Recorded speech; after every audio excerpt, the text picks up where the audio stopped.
The first time she opened her eyes, her father flinched. Her skin was pale as fresh milk, her hair like threads of moonlight, and her irises glimmered in a shade too light, almost translucent. In a land where the sun beat mercilessly and every face was bronzed by it, she looked unnatural, an accident, a mistake.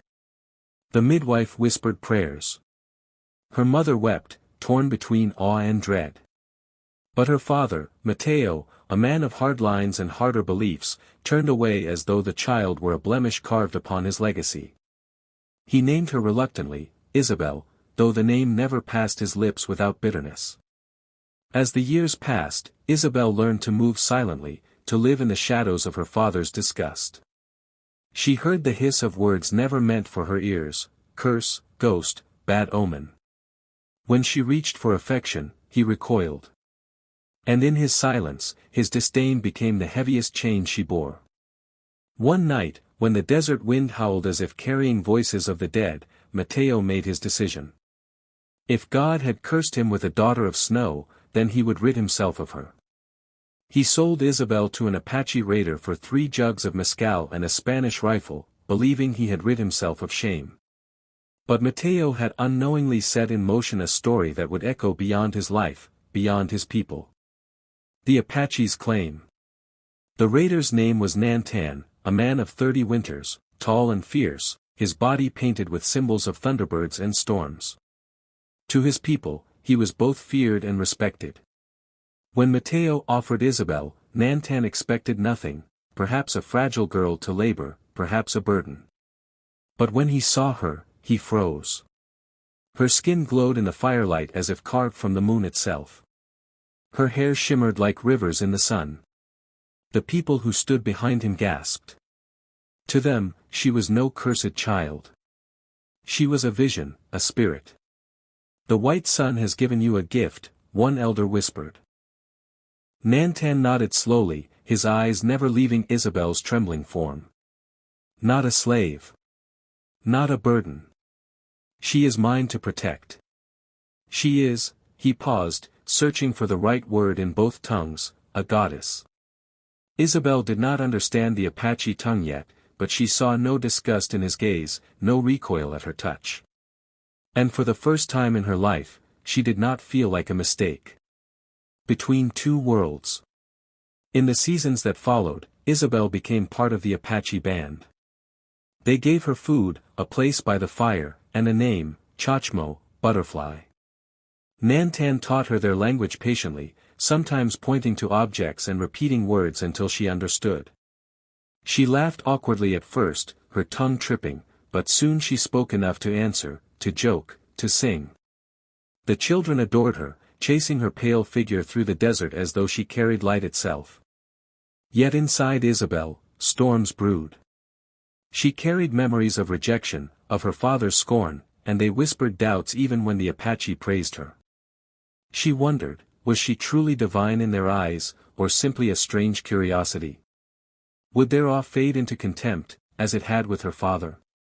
One night, as the campfire crackled and stars bled across the sky, Isabel asked Nantan, "Why do you call me goddess?"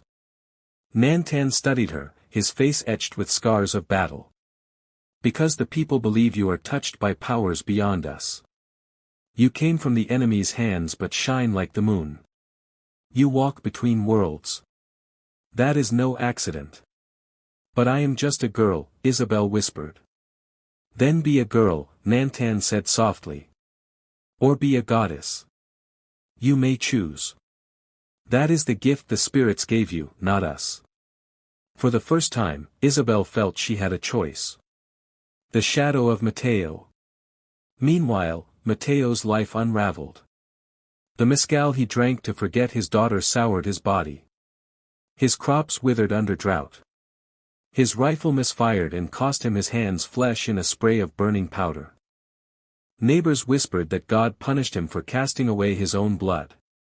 At night, he dreamed of Isabel, her pale face floating in the darkness, her eyes wide, not accusing, but sorrowful. He woke drenched in sweat, muttering prayers to saints who no longer listened. One evening, a wandering friar told him of rumors, an Apache band claimed to shelter a spirit girl of pale skin, whom they called Goddess. Mateo's blood chilled. He realized with dread that it was her, his Isabel. And something inside him twisted. He felt not remorse, but rage. Rage that what he had despised had become another's treasure. Rage that the daughter he had cast away was now more than he had ever been. Mateo swore he would take her back, not out of love, but out of wounded pride. Conflict of blood and spirit. The season of raids came. Mateo joined a band of mercenaries, promising them gold if they helped him recover his daughter. Together they hunted the Apache, striking camps and scattering families. Blood stained the sands. Nantan fought back fiercely, but the enemy pressed harder with each moon. Isabel, now 16, tended the wounded, her pale hands red with blood that was not her own. The people looked to her not only as goddess but as healer, as hope. One night, after a battle, Nantan found Isabel sitting alone by the river, washing blood from her arms. Her hands shook. "I am no goddess," she cried. "I cannot stop death. I cannot protect them all." Nantan knelt beside her, placing his hand over hers. "Even the moon cannot stop the night. Yet it shines. And we follow." Her tears spilled silently. But his words carved something inside her, a strength she did not know she possessed. The return of the father. The decisive moment came with fire. Mateo and his mercenaries stormed the Apache camp at dawn, rifles blazing. Screams split the air. Smoke choked the sky. Isabel was dragged from her shelter, kicking and crying, until she came face to face with Mateo. His beard was ragged, his eyes feverish. He gripped her wrist like iron. "You are mine," he snarled. "Not theirs. You are no goddess. You are my blood." She stared at him, her chest heaving. "You sold me. You threw me away. I gave you life," he spat. "And I will take it back before I let savages worship you." In that moment, Isabel understood. He did not want her. He wanted control. And for the first time, she did not cower. "I am not yours," she said, her voice clear. "Not anymore." Before Mateo could strike, Nantan appeared, his spear raised. Battle erupted around them. Steel clashed with stone, cries of pain mingled with war chants. Mateo lunged at his daughter, fury blinding him. But Isabel, no longer the child of his scorn, pushed him back into the path of Nantan's blade.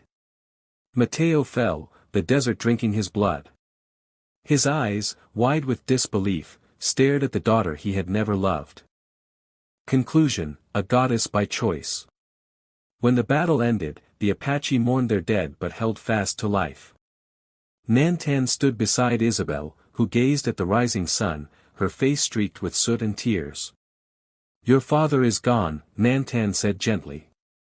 She nodded. "He was gone long before today." The people gathered around her, voices rising, "Chachmo, goddess, moonchild." They saw in her survival a sign of power, of blessing. But Isabel raised her hand. "I am no goddess," she told them. "I am Isabel. I am Butterfly. I am yours. If you see light in me, it is because you gave me warmth when others gave me none." The elders bowed their heads, not in disappointment, but in reverence. For to them, the truest goddess was one who chose humanity. And so Isabel remained with the Apache, not as a spirit trapped in myth, but as a woman who had forged herself from rejection, who turned her father's disgust into the seed of her strength. When the moon rose that night, Nantan whispered to her, "You shine brighter than any goddess I have ever known." And Isabel, for the first time, believed it.